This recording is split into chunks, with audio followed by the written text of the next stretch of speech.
Oi, pessoal, vamos falar rapidamente aqui sobre industrialização brasileira. A última atividade foi sobre redes de transporte no Brasil.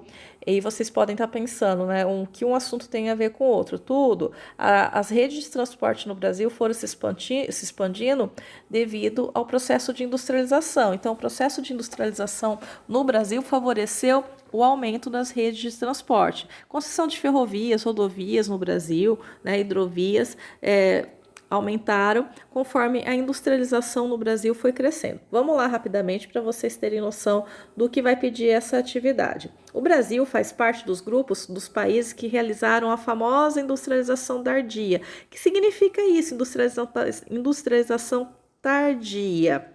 Significa que o processo de implantação das indústrias demorou mais a começar no Brasil do que em outros países. Enquanto na Inglaterra esse processo iniciou-se no século XVIII, no Brasil ele só foi ocorrer 200 anos depois.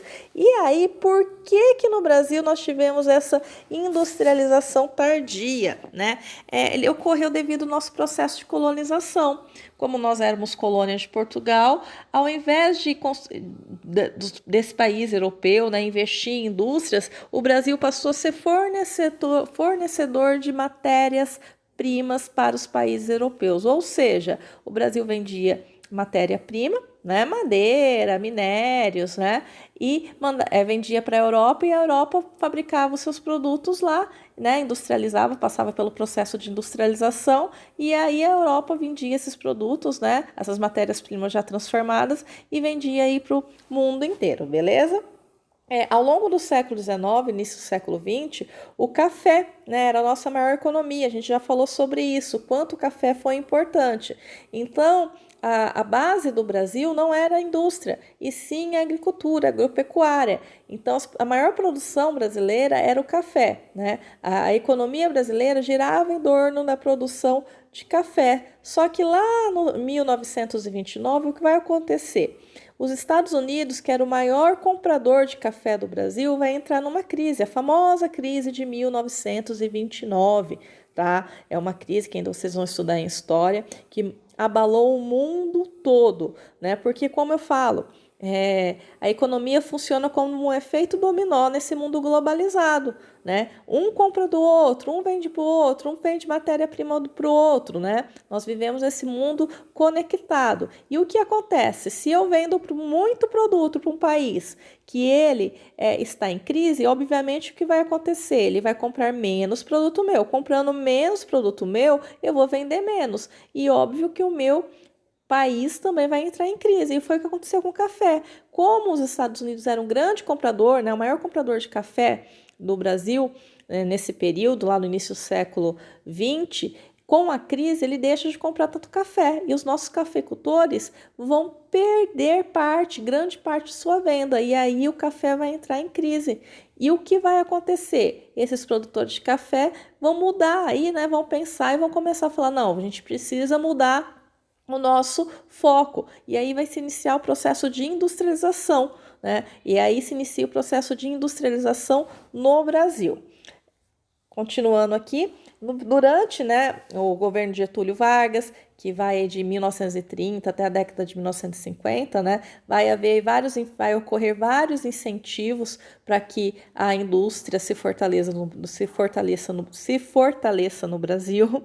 Depois nós vamos ter aí, no período do ex-presidente Juscelino Kubitschek, na década de 50 também, a política dos 50 anos em 5, né? O governo investiu em infraestrutura básica para atrair as indústrias, principalmente automobilísticas, né, indústrias de base aí de outros países. O que ele fez aí? O que é os 50 anos em 5? Ele investiu que o Brasil demoraria 50 anos para crescer, o governo fez um grande investimento para atrair grandes indústrias para o Brasil em 5 anos. Então, a gente diz que o Brasil demoraria para crescer em 50 anos, ele cresceu em 5. Foi um período que veio grandes multinacionais para o Brasil, como está escrito aí, né? Como, principalmente na indústria automobilística. E você pode falar, mas por que essa vontade de trazer tanta indústria para o Brasil? Porque quanto mais indústria, mais emprego. E aí faz a economia do país girar e crescer. Tá legal? maior parte das indústrias estava localizada na cidade de São Paulo, né, ou nos arredores, principalmente pela infraestrutura e mão de obra, né. Nesse período também muitas pessoas migraram para o estado de São Paulo, né, buscando aí empregos na cidade, né, nessas indústrias. Hoje nós temos aí uma industrialização um pouco mais desconcentrada, região sudeste, o estado de São Paulo continua sendo um grande polo industrial, mas hoje, devido ao aumento da infraestrutura nas redes de transporte, né, e infraestrutura telefônica, de energia, de água, nós temos indústrias espalhadas por todo o território. Como eu disse, grande parte ainda na região sudeste, principalmente no estado de São Paulo, mas hoje nós temos aí a chamada desconcentração industrial, ou seja, nós temos aí várias partes, né, várias regiões, vários estados do país com vários segmentos de indústria. O Brasil, ele se tornou um dependente tecnológico. O que significa isso? A industrialização brasileira desenvolveu-se essencialmente por meio do capital estrangeiro, ou seja, dinheiro de outro país, a partir de empréstimos e de tecnologia importada, já que o país não possuía nem capitais nem tecnologia suficiente para industrializar-se. Como isso, em razão dos altos juros e custos com equipamentos importados, o Brasil perdeu competitividade em relação aos demais países do globo. Até hoje, o Brasil é muito dependente de tecnologias de outro país, né? Nós compramos muita tecnologia de fora, isso não é legal, né? O legal é o Brasil produzir sua própria tecnologia, para, obviamente, ele também poder vender isso para outros países e deixar o capital e permitir que o capital, né, ou seja, o dinheiro, a economia do país, aumente. Atualmente, o principal desafio do processo industrial brasileiro consiste em ingressar de forma autônoma, sem depender do capital ou tecnologia estrangeira. Na terceira fase da industrialização industrial, que faz uso intenso da alta tecnologia, informática, robótica, biotecnologia, etc.